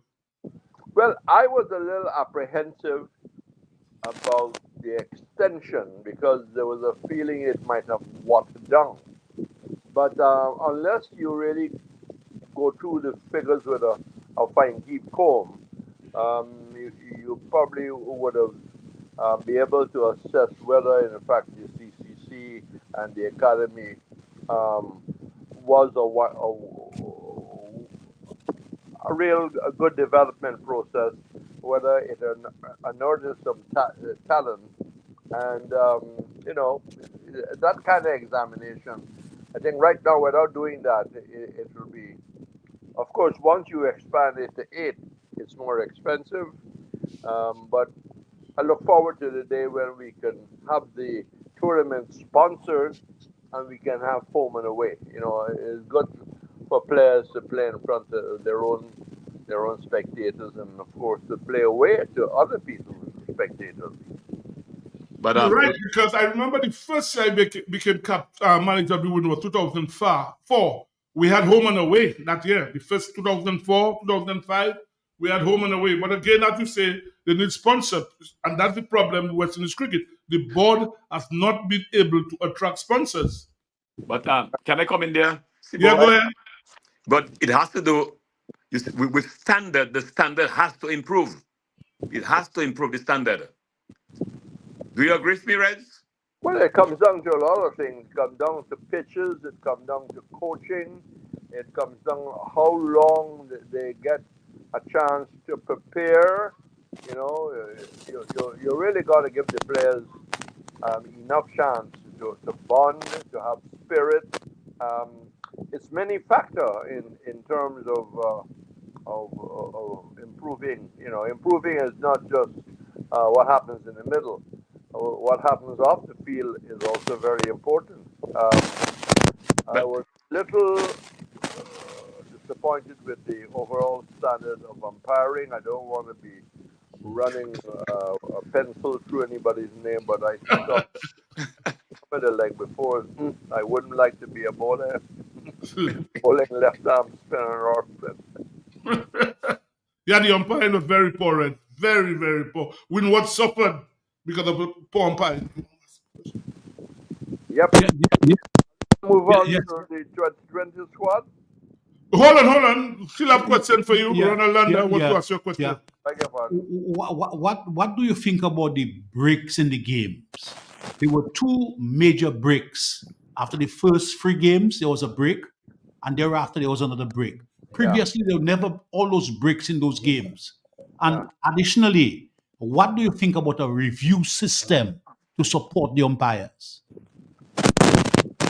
Well, a review system is a cost. You need a technology, first of all. What's the cost of that technology? I do not know. I see some men was begging for a speed gun so we can know how quick or fast bowlers are bowling. That's a cost too. But a review system has got to be limited, or else you slow the game down. So I suppose they will allow two per inning. Is that right? But Sibo, yes. What's your information of why they had the break? Well, good question. I no idea that nobody gave any reason why they had these breaks, because the thing about these break, Reds, if you are in form and you get this break, sometimes you have to start over again, and that was a problem during the tournament. That for the Winner Islands, Winner Islands, for instance, started well, won 3 games, and they had to take a break, and that could cause a problem, because when things are going well, you want to continue. Cricket is a momentum. And I thought that was a problem, right? This breaks, all this break. At that break, did the Leewards and Windward Islands have to go back to their respective homes? You're right. Well, the franchise based at St. Vincent, guys would split. Some went back to St. Vincent. I know, for instance, they don't, because some of the guys came home. So that was a problem. This breaks. I only hope they can fix that, really. Reds, Thompson here. I was just wondering, in terms of the players that you saw emerge during this tournament, what are your thoughts on young Michael Louis and also Stephen Pascal? Did you get a chance to say that? Yeah, I thought Pascal improved as a person during the Under-19 World Cup. I think he grew in confidence. He grew, I think, as a captain. Probably didn't get the runs in the Under-19 because he started very badly. When a captain isn't getting runs, he feels it. I must say that I was limited to the matches I saw. So I don't want to bluff anybody by coming up with all kinds of statements. I mainly saw the matches in Jamaica, and I mainly saw the matches played in Trinidad. I did not see any of the matches elsewhere. So I may be weak in assessing. I didn't see all the Whitworth matches. I saw very few. So I would like to let that go outside the off stuff. But any general comments though on Michael Louis? I mean, you must have heard of his, and what are your thoughts on? Well, if we ever get to decide going to England, I have Louis going to England. Okay, you got to be one of the openers. You can't make all that kind of runs and not have talent. You know, Reds, the worry about this tournament, when you look at the team that was in Australia, and you expect most of them to go to England in the summer. You look at Mackenzie. Mackenzie in 12 innings only scored 323 runs. He averaged 24.84. That is a worrying cell. This is a guy who bats at number 3. You look at Athanase. In 10 innings, he only scored 304 runs. Average of 33. You look at Calvin Hodge. He batted 10 innings, only scored 334, and in one of these innings, he scored 158, and his average is 37. You look at Shanda Paul, in 12 innings, only scored 323, his average is 29, and he scored 100 out of these 12 innings. So here are the people, you look at even McCaskey, who's in Australia, the opening batsman for Barbados, right? In 14 innings, he only scored 353 runs, his average was 29. So you have a problem in that the guys you expect to go to England, which is not an easy place to play cricket, have struggled in the regional 4-day competition. Well, I think their performance in Australia will be in the minds of the selectors when they pick the final 11. I think they will go with McKenzie because he hits the ball, he attacks the ball, a little bit of the Roy Fredericks, and he did bat well in Australia. But the fundamental thing about being a West Indian player, when you come into the regional setup, you must dominate, and that didn't happen. Chandra Paul is in deep trouble. His Australia performance just may carry him. And of course, not the last one, the time before. But I don't know what's gone wrong with him.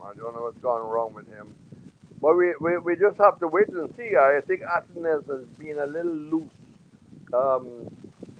You're more technical than me, gentlemen. I think he's been a little loose. He's got to tighten up. I agree with you. Yes, he has a lot of work to do. He has a lot of work to do. And in fact, when he goes to England, he needs to make runs. I can tell you that because he'll be under enormous pressure. And like I said before that, he doesn't have much cricket. Well, he's in Nepal now. I think West Indies play tomorrow, the first T20. But when you're going to be playing red ball cricket, you don't want to be playing too much of the white ball. But, going back to the original 4-day, you look at somebody like Graves Reds, and obviously Jason Holder didn't go to Australia. Both of them do almost the same thing. Yeah. What do you think will happen with that selection? Well, Graves might end up competing with somebody else, or somebody else maybe competing with Graves, but he'll be unlucky if he doesn't go to England. He's done all what is required. I mean, this guy surprised us. Well, they all really surprised us in a general sense. But it's going to be tough. If you take Graves, do you leave out Sinclair? No. It's difficult to see him going. But just to come back to England, I see England is going for the Kookaburra ball. Is that right? The Australian The ball? Kookaburra, the Australian-made ball, yeah. Yeah, and not using the juke ball. Right. It'll be interesting to see what ball they will use during the West Indies tour. And it all comes down, to the bargaining strength of the West Indies board. You can't just change a ball that you've been playing for years, and all of a sudden, you flash up a new ball. I don't believe we have bargained enough. I mean, have we bargained enough? We've been playing one first-class match prior to the test. I don't know if we can have a camp in England, but the information is not forthcoming. We know nothing about the Headley weeks. Well, they're not going to have that this year, Reds. There's no Where time would you for play that. Huh? Where would you play it? It looks hard. Well, the thing about it, the T20 World Cup is going to be priority for everybody. I mean, that is what the West Indies board is going to be concerned about. It starts July the 1st, so that will be the most important thing. What I would think is that the Red Ball coach would probably get his guys together and start having a camp, maybe in Antigua, somewhere like that. That's what should happen sometime in June. Because the first test is on July the 10th, right? The first test. That information should have been out. I mean, I think this is the kind of information that you are not getting. You are not getting. Jimmy Adams and Kohli should be much more proactive in their plans. Well, you're not sure if Jimmy Adams will still be there, right? You know, the way they operate, coaches change all the time. You just don't know if Jimmy Adams will still be there. Well, that's true also. Gentlemen, we talk Sebastian and Reds. Let us look at West Indies, our bowling attack. What the bowlers we have looking forward going to England? Well, you see, I was given specific instructions by Sibo. Come with your team. Don't play around. The bowlers, Joseph and Joseph, but Azari has got to lift his level, because if you look at the stats, I agree with you. After so many test matches, true, and not good, not Antigua. And the economy rate is so high, Reds, in every format. Anyhow. In fact, even the IPL, after the third game he hasn't played, he's been dropped. Yeah. No. So back to my team. Steele having a great short tour of England. Joseph, Holder, Sinclair, Moti. That's basically making up my team. So you see, right now, I do not have, unfortunately, I do not have the Barbadian all-rounder. Braffett, Chandrapal, Louis, Mackenzie, Hope, Athens, Sinclair, Holder, De Silva, Imlach, Moti, Roach, Joseph. Now. Well, I noticed you didn't have Hodge, right? I noticed you don't have Hodge. Maybe I didn't pick it up on my sheet. I'm trying to concentrate on the panel. Well, to be fair, we have to be fair. Hodge selection will take some discussion. We're being fair. Yeah. It will take some discussion. I mean, Chandrapal's selection will take discussion as well. No, but on the basis of his performance in Australia, I think he should be on that. Yeah, but you see, how I would say it, selected look okay. You could say, okay, he had one good inning out of 4, yes. Helped West Indies win. But he comes back in the regional, didn't do well. What I said, it will take discussion. I'm not saying he won't get selected, but Chandrapal as well, selection will take some discussion. Well, I think Chandrapal is under pressure, definitely from the young Louis. I think.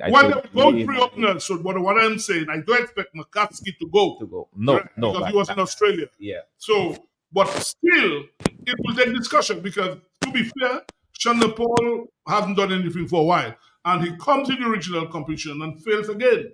So it will take discussion. I expect CAFM selection to take some discussion among the selectors. What do we do? Do we look at what he did in Australia? blah blah blah, and that sort of thing. Yeah, go back, Ren. Go back to A you. question, gentlemen. Is Carty a wild card? Well, good point. Cathy did well. Cathy made over 496 runs. Yeah. And he had a century and 5 half centuries in the competition in 12 innings. So his name will come. That's what I'm saying. Should be in the reckoning. Will come up for discussion as well. You're right. Sure. You're right. And you talk about St. Clair Reds. No, St. Clair, I don't look at him as a bowler. He's not going to, in fact, in this company, he only took 13 wickets in the competition, 6-7 matches. That's not good. So when you look at it, what do you pick him as, a batsman who can bowl a little? Yes.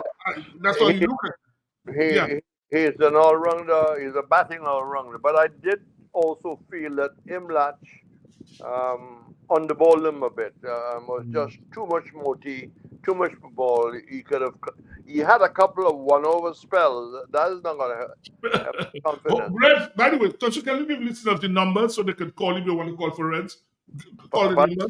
Ronald, call the numbers. There.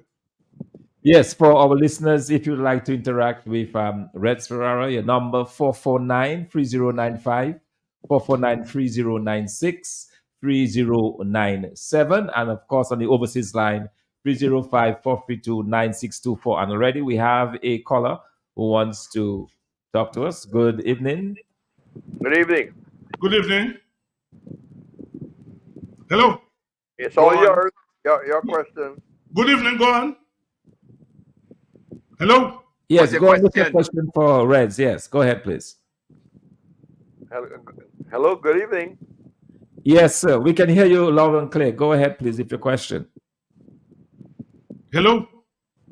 The caller. Oh. We lost that caller. We lost the caller. The caller is still there. Bit shy. Well, you probably call back. We lost the caller. Yes. I'm Joseph Reds Ferrara. In the team that you have put together, you did not include Hodge.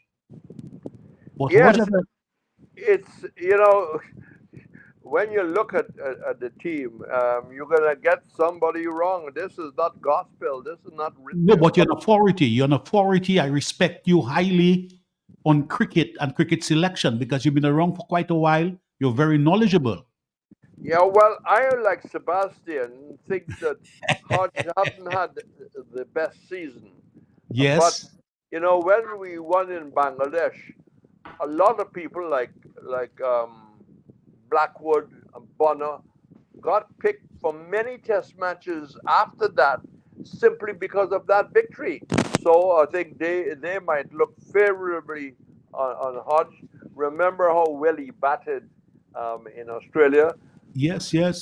Not going to remember. So don't take my team as gospel. Don't take my team as gospel. So you think he still has a fair chance to be on the team?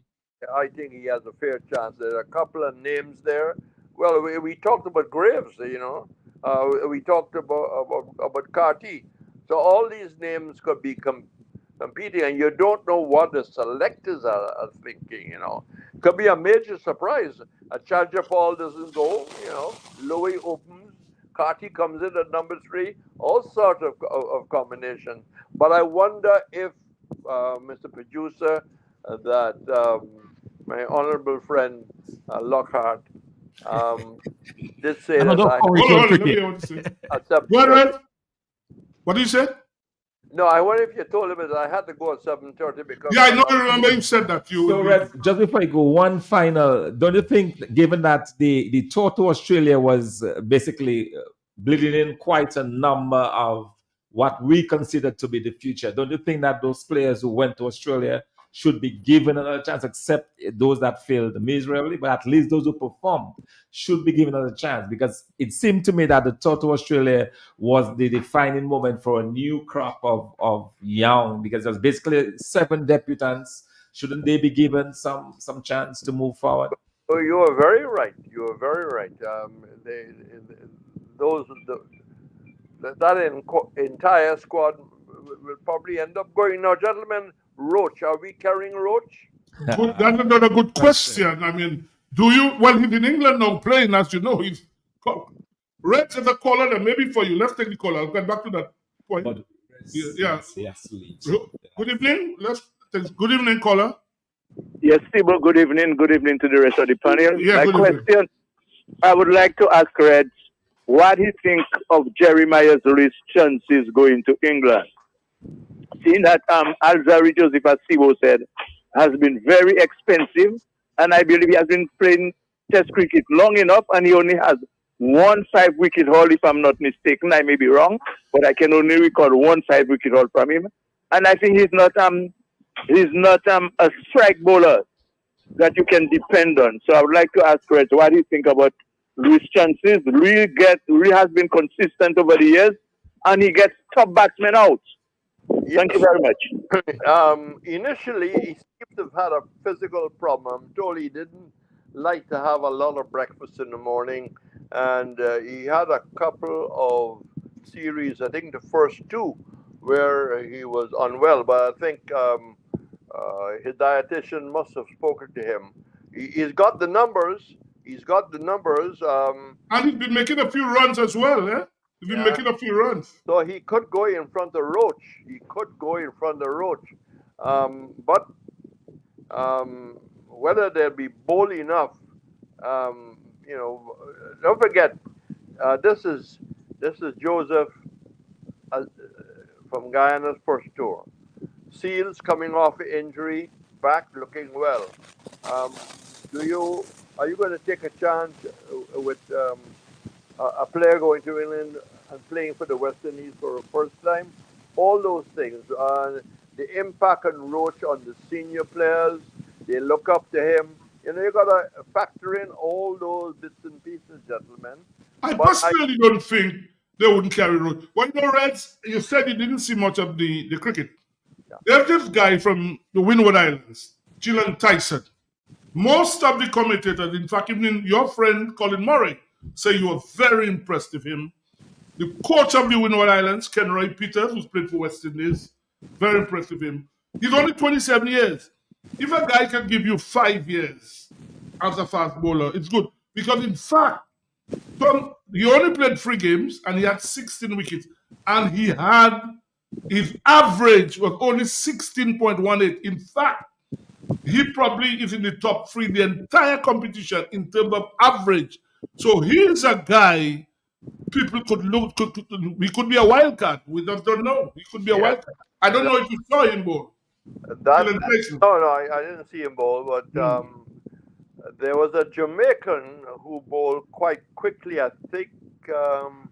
O'Shea Shields. Yeah, bowled quite quickly. Of course, there's no speed gun to tell you. Who I also think was very impressive was Isaiah. Isaiah from Guyana. That's true. The under-19 boy, Fun. Isaiah Fun. Yeah, you're right. I mean, if we have a little bit of extra money, other countries do it. You take up those 2 very players. They don't play, maybe. There's very little to play, but they are in the atmosphere. They are working. They're getting advice and things like that. An investment for the future. Will they take one? Will they take any? We just have to wait and see. Yes. And Jordan was in Australia. I don't think they're going to carry him, Hakeem Jordan. I don't think they're going to carry him. He only took 8 wickets in 5 matches in the competition. Seals will take his place. Yes, I expect that. Seals will take his place. And like I said, Graves might struggle because I expect them to pick Jason Holder. I don't think they can leave out Jason Holder. So, what's his name?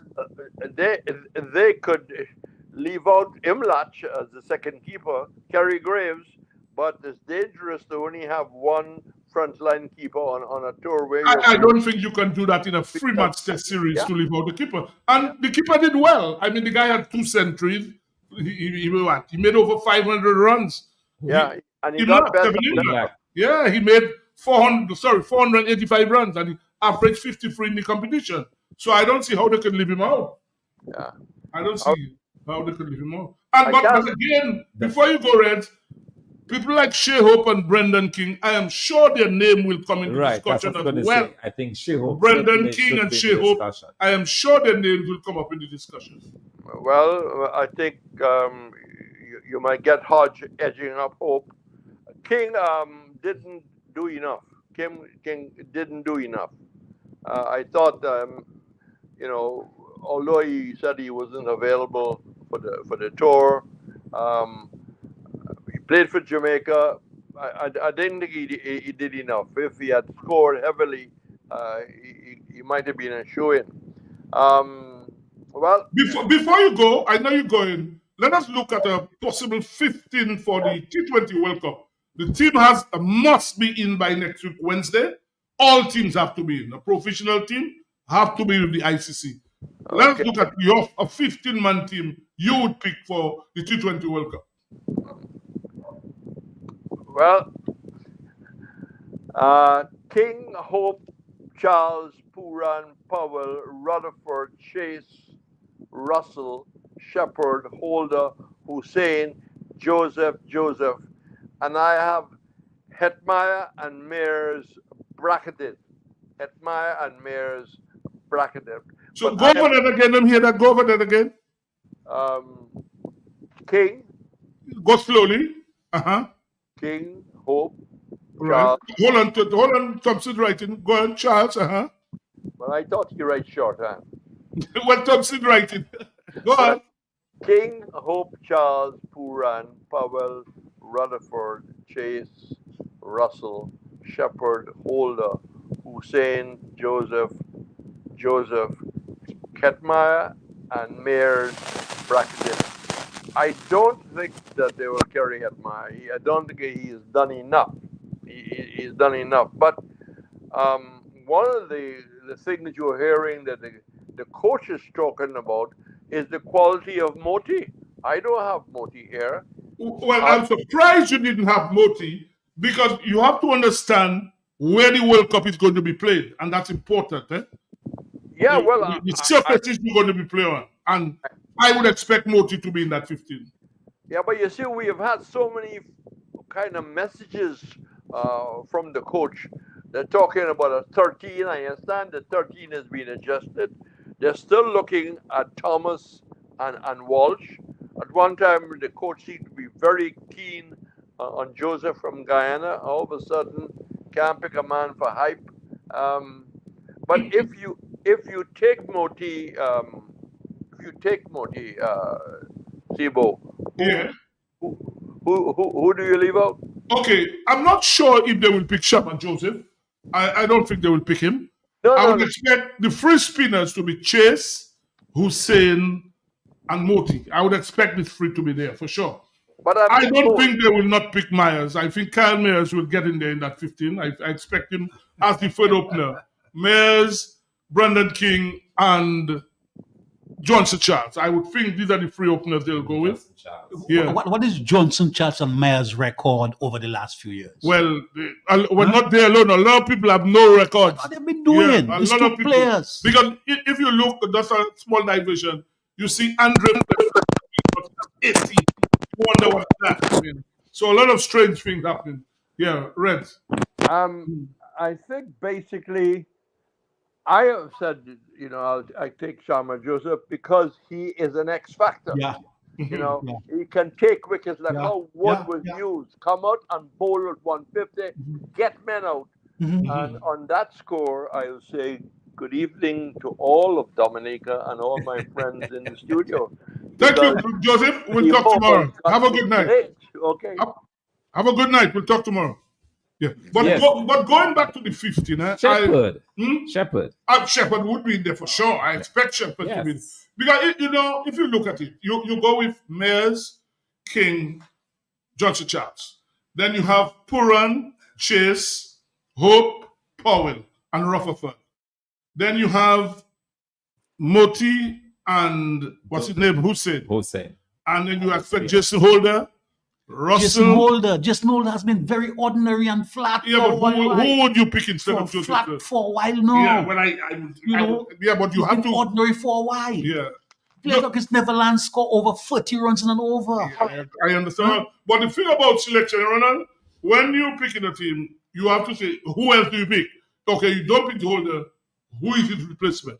When you look in the Caribbean, who do you have to replace him? No, that's what some people get selected by default. I can tell you that people get selected sometimes. Look at Myers and Johnson Charles. But I would have taken a wild card.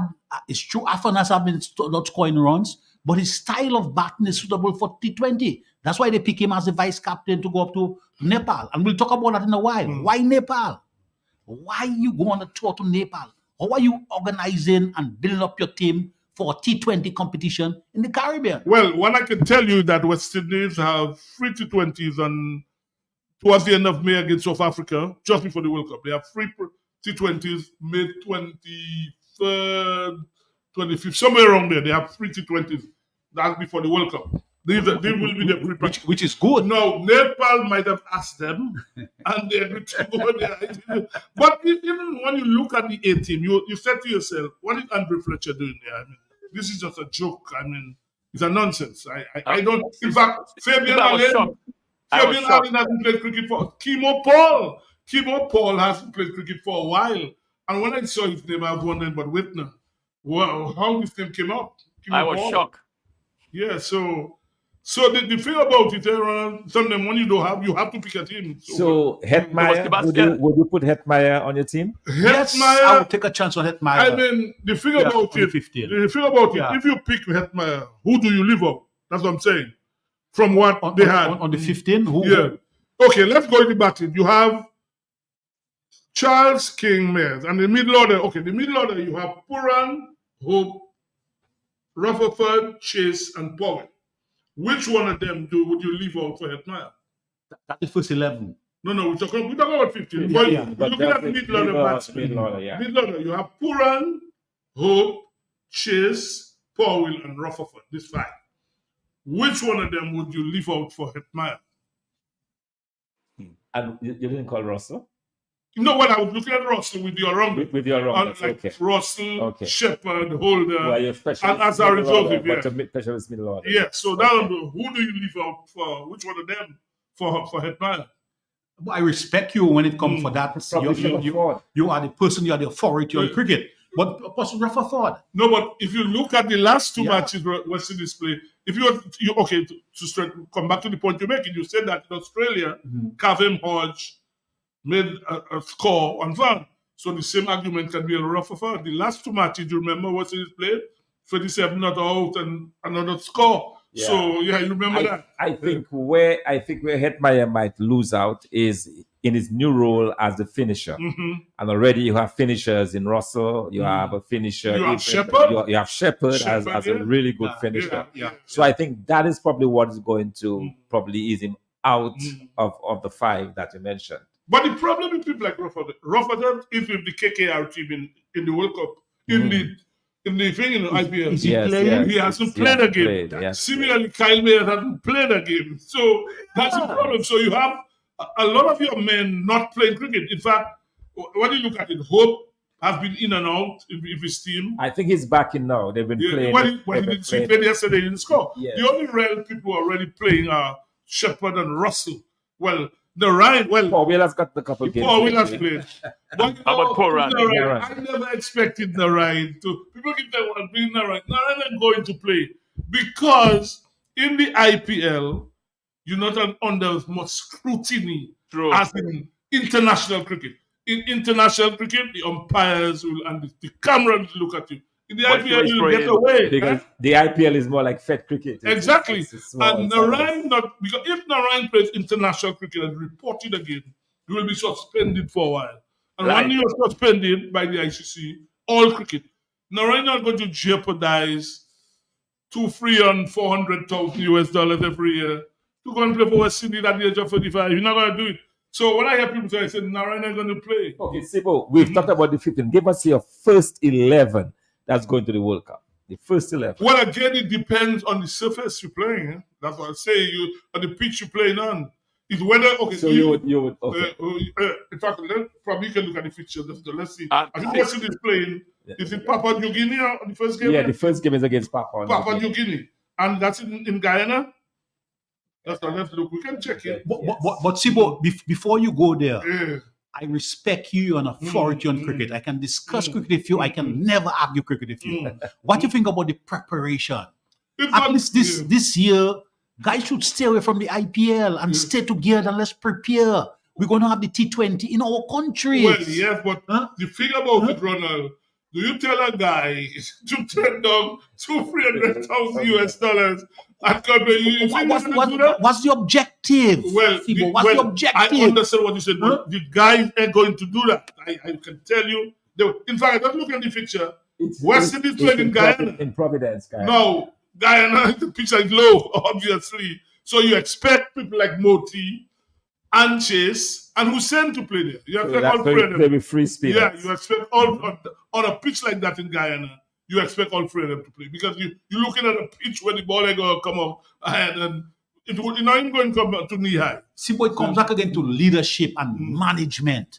We're going to play a T20 World Cup in the Caribbean. We should have found a way of getting our team together to prepare. And then get some competition, some class competition. Yeah. You come together and you prepare. Yes, guys are making the money, but they can make the money another time. You know, I understand what you're saying, but you remember when Ricky Skerritt, after Dave Cameron tried to clamp down on that. When Ricky Skerritt became president, you know what he said? You don't want choir boys. In other words, people can go and play where they want. You remember Andre Russell? West Indies was playing a game, and the same day he was playing in Sri Lanka, something. Yeah, some minor league. West Indies was playing. And then he did it twice. He did it not once, he did it twice. So they allow the guys to do as they please. So guys have decided, now we're going to India. Let's go and make a one. When we're ready. If we get knocked out, because the IPL final is on the 29th of May.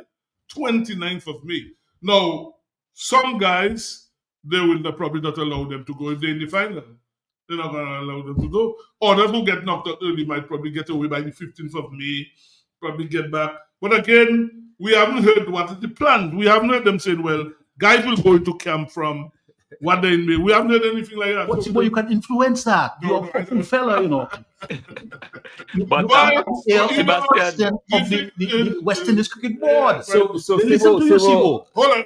Let me answer this. You have Holder in the 15. Yes, I would just Holder. Yeah, I would expect Holder to be in the 15. Yeah. I don't know. You would have Holder? No, I don't think that Holder. So who would you select instead of Holder? Because we have, but who is he going to come in for? Because if you have the two bowlers, if you have the two Joseph bowlers there, well, I didn't have Sharma Joseph. I don't think they will play Sharma Joseph. I mean, he played one game in the IPL. He went for 49 and 4 overs. Although that is not a reason. There were 2 catches dropped. Yes, that is not a reason not to select the person. But the thing about it, a fast bowler needs good rhythm. You need to be playing cricket. And I've been surprised that he's not playing because one game, they had the other guy in the same team, man, the other fast bowler, young boy. Yes. He played, but he had been injured. So I would have expected that Sharma Joseph had played, but he's not been playing. Sharma should have been in this 18 to... Well, again, I don't think any of the boys in the IPL would have been released. I don't think so. I don't think they. And those boys themselves don't want to be released. But Sebastian, management, at least for this World Cup, should work with the guys and keep the guys, the core together to prepare for the World Cup we're playing in the Caribbean. It's like they're really knocked out very early. You have gentlemen. No, but again, one minute, Lobby. You have to be careful. We're sitting at 5 matches. They have to watch the match against Afghanistan and they want to get New Zealand. These 2 games are very important. Yes, exactly. Games. Yes, these 2 games. It's not a financial play. And Afghanistan is not a bad team in T20. They're not a bad team. In some way, to Nepal, you should go to Afghanistan. Well, gentlemen, we don't know what's happening there. You see that. Go ahead, Lobby. You're making a point. Yes, Sebastian. I'm listening. I'm not listening there to Landa in terms of preparation. I spoke about that. I've said so how many times on this program about preparation. All right, I've said so. I'm amazed that we haven't got, in terms of a camp. We haven't got a camp. And another thing at all, I'm amazed about. What is the objective of going to Nepal? What is really and we have an A team. We haven't. This is to me. This is laughable. That's a lie. But you do know Nepal is in the World Cup. You know that. That's the World Cup. But you go with a proper team. You can't call it an A team. You know. Yeah, but again, they should explain this 18 because it's confusing. Well, I mean, we have some young guys from the academy. But you see people like Johnson Charles, Fabian Allen, Timo Paul. These guys have played. Even Ocean Thomas, I see. Only they're looking at him still. Ocean Thomas, yeah. Hayden Walsh, yeah. Oh, Ben McCoy. We're not talking about him at all. Well, he in fact is hardly playing. He's in the IPL. In the IPL, yeah, but he really should be in the 15. But I'm surprised that you don't have to say that. He's in the tour. Only they got special permission for him to go because he's in the IPL. He's in the IPL, but he's But this is a guy who's always injured, He's always injured. That's the problem. He's never really fully fit for Ben McCoy. So recently, Afanez has not been scoring runs, but Myers and Johnson are not better players than Afanez. I would take my chance of Afanez on the World Cup. Probably that's why he's been given the shot as vice captain, along with Chase to the. Looking at him, but I concur, gentlemen. Landa, he must be in the discussion. I concur with you. We went to the same school. We went to the same school. Yeah. Huh? We went to the same school. Yeah. No, but gets ahead of us. Careful, whoever call it. Careful, you have same. He has to be in the discussion. Careful, you have same. Good night, caller. Good night. Good night. The West Indies board announced that they will go into a camp on the 10th of May in Antigua, I think they said. They did announce that last week. They will go into a camp on the 10th of May. 10th of May, okay. Yeah, but did they say if all the players will be released from the IPL? Well, they said some of them will be available, some may, and some may not. It does make sense having a camp. But even emphasize that the Naples is something that they're looking at in terms of fishing alternates. So that is something very interesting. Looking forward to hear the team on May 1st. Which they must announce. But what kind of camp is this? Yeah, but it makes no sense having a camp with half your team up there. Your team, I'm telling you. Those that are playing currently may miss the camp, but they did say the 10th of May they'll be going into a camp. Thank you. Lobby, you're saying? That Sebastian, I'm saying, what kind of camp is this? This is what I'm saying. You can have a camp and have your team not there. I'm telling you. Yeah, it could make it. The core. This is just ridiculous right now in the region. But guys, on a positive note, let's think of it this way. Some of our top players are in good form. Russell is in excellent shape. Puran is in great shape. Even Hope has been matching well. Shepherd has been. Shepherd scored 35 runs in one over. So we have some of our top players, and even Roman Powell has come and showed. So at least we have 6 players, I believe, who are in the top 4. Is that a team? Well, 6 players in a team. Let's take that caller. Yeah. Good night. Good evening. Hello, caller. Hello. Good evening. Good evening. What I want to add is that you see with the IPL, you only have 4 overseas players playing on a team. At a time. At a time. Right. So the West Indians competing with Australians, with South Africans, with Sri Lankan. We've all upset Pakistanis. So sometimes it's hard for them to command a place on a team. That's what I want to add. Yeah. All right. Thank you, caller. Appreciate this. And that is true. Yes, but you put that in historical perspective. When the IPL started, the first few years of the IPL, West Indians were all over the place, playing for all kind of teams. Yes, what has happened recently? You hardly see West Indians playing. See, as we come to the end of the blend, as we come to this, we come into the end, I want to reiterate again. How, in terms of economic development, we've missed an ideal opportunity for sports tourism. We should have T20 games in Dominica. We should have those games in Dominica to boost up because our cricket is looking up. We've got 5 players on the Windward's team. We've got captain of the under-19 team. We've got captain of the under-15 Windward Islands team. And if that was taking place in Dominica, that would have boosted our cricket in Dominica and boosted our economy. But you know, as you say that, I'll say it again. There's a CARICOM conference on cricket. We started today in Trinidad. We have the president of Guyana. He had an intervention today. The Prime Minister of St. Vincent Gonzalez. You had Pete Rowley. You had the Prime Minister of Barbados. You even have an ex-Prime Minister, Keith Mitchell, tomorrow on the second day. And nobody from Dominica. So what's our priority? People in Alba and people sit in Dominica and accept it rubbish. A World Cup, we have missed out on it. And nobody up to now, the lies of the fiasco in Windsor Park, nobody can tell us about where the money went, why didn't the lights come on? Nothing. And people in Dominica sit down like juju, like they give them a shop. You know, someone you grew up in country, Ronald, they give you a shop to drink and you 2D like a Jim Jones business. And everybody sits there and it's up like a puppy show in Dominica, man. I mean, really. It's really unfortunate, and the World Cup does not come every 2 years. Exactly. You know. I mean, we lose out on that, and it's no big thing. Yeah. You apply for it, the bids went out, the ICC accepted you, and then you come out at the last minute and give a nonsense excuse.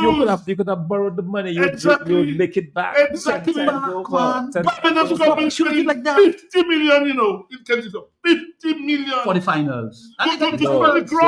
Just to push it ground to make it look. They're gonna make that's an investment you're gonna recover. Exactly. We know not only that, if nobody came here, but your country is being projected to the world. That's part of the returns of the investment. Dominica. So that alone, because if you have to pay for advertisement towards now, how much money you will spend?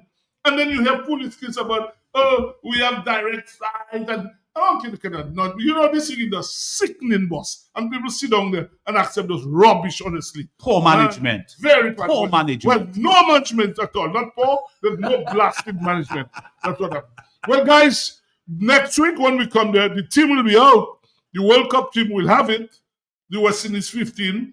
So we'll probably be able to discuss it and have a discussion on it. But that's how it is. And on behalf of Lobby, Ronald Landa, Dr. Fontaine, because there's another program coming up, we just want to say good night to everybody. See you next week. Okay. Good night.